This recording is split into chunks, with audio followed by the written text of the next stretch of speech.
Time has been described in modern physics as the fourth dimension of space, which has been experienced through the consequences in our lives.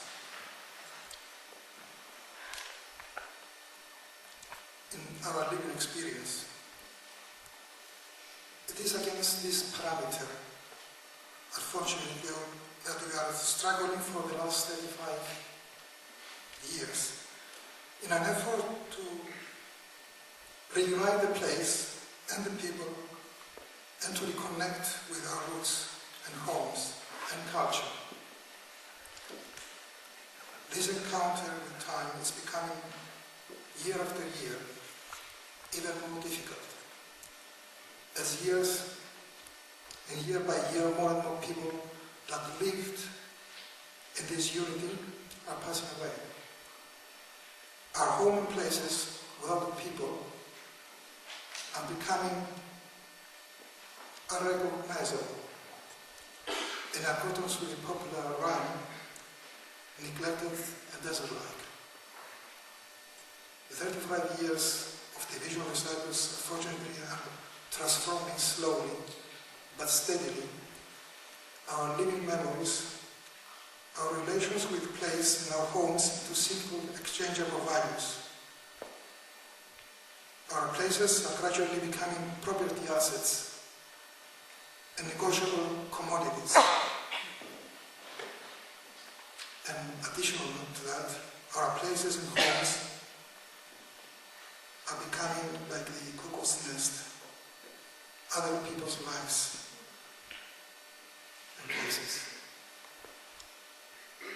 This is why we need urgently solutions. The problem needs urgently solutions. Of course, last January 2004, we had this decision from the appeal court here,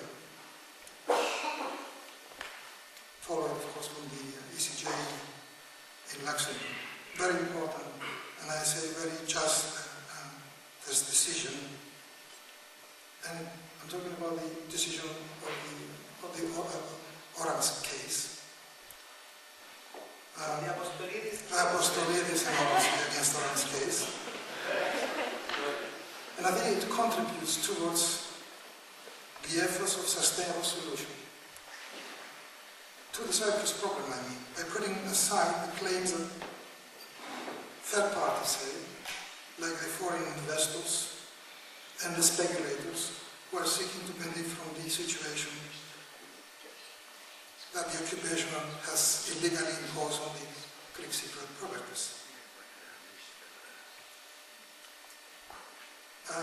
Despite the fact that the Orams knew that they were doing what they were doing, as I have said in other occasions, I don't derive pleasure from their misfortune. I'm only seeking and pleased that justice has prevailed concerning my individual and human rights. The property issue, as we all know, is only part of a very complex problem, the solution of which can only be resolved at the table of negotiations we have already had, and I'm sure we will hear about these things quite a lot. And of course, the negotiations between the two communities, I hope. It is also common knowledge that the key to the solution is to be found in Turkey, the country that since 1974 occupies 35% of the Republic of Cyprus, the country that has made Turkish Cypriots a minority by bringing thousands of settlers from Turkey. This is also very important. Ladies and gentlemen, it is my wish and hope that the example of the European Union, which has managed to found for its members very important legal norms and regulations for the peaceful resolution of conflicts, having gone through two very bloody World War wars, will will contribute for a just and sustainable solution for the Cyprus problem. It is also my wish and hope that the international and European system of justice, value and regulations will become the cornerstone upon which the unity of Greek Cypriots and Turkish Cypriots will be based, and the future of the United Cyprus will be built. Thank you very much.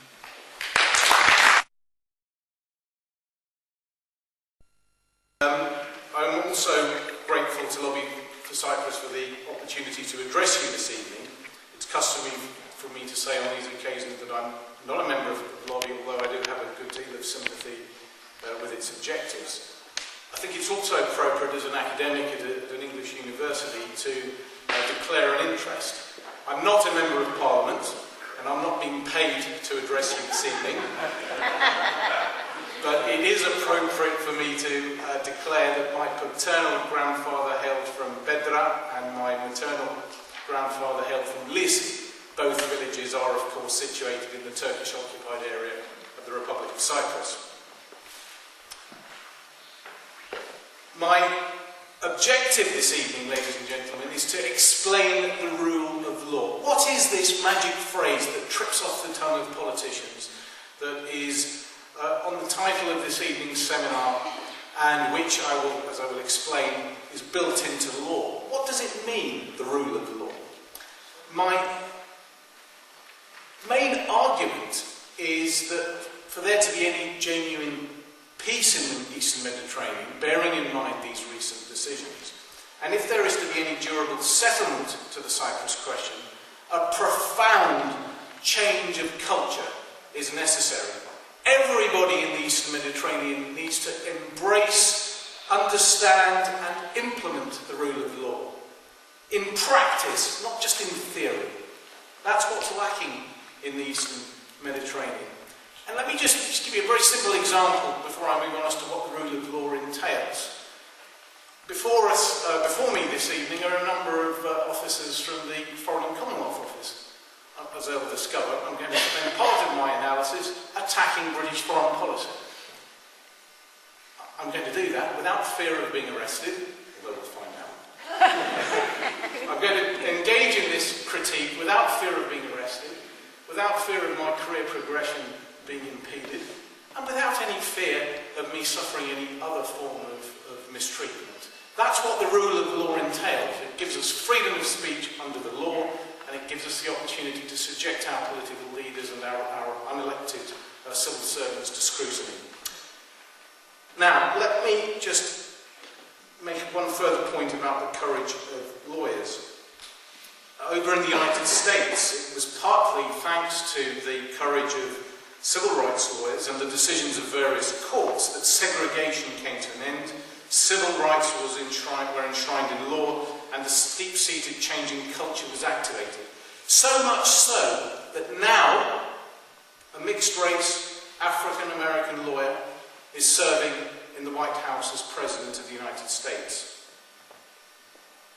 Fortunately, in the Republic of Cyprus, or rather the unoccupied parts of the Republic of Cyprus, the rule of law has by and large been entrenched. I say by and large because, as we all know, Mesa still exists. The gun... Yeah, the Mesa must go, one of my themes later. The gun, fortunately, has been yanked out of domestic politics, and democracy has taken root, at least in the unoccupied areas. History is replete with examples of battered or bruised peoples taking up the gun in order to correct an actual or perceived injustice. Think of the American Revolution in 1776, or closer to home, the Troubles in Northern Ireland from 1969, or the Eoga campaign in 1955 in the island of Cyprus. By contrast, following the invasion of the Republic in 1974, the victims of aggression did not pick up the gun, they picked up the claim form. The theatre of conflict was not a train station or a bus station or a battlefield. The theatre of conflict was the courtroom.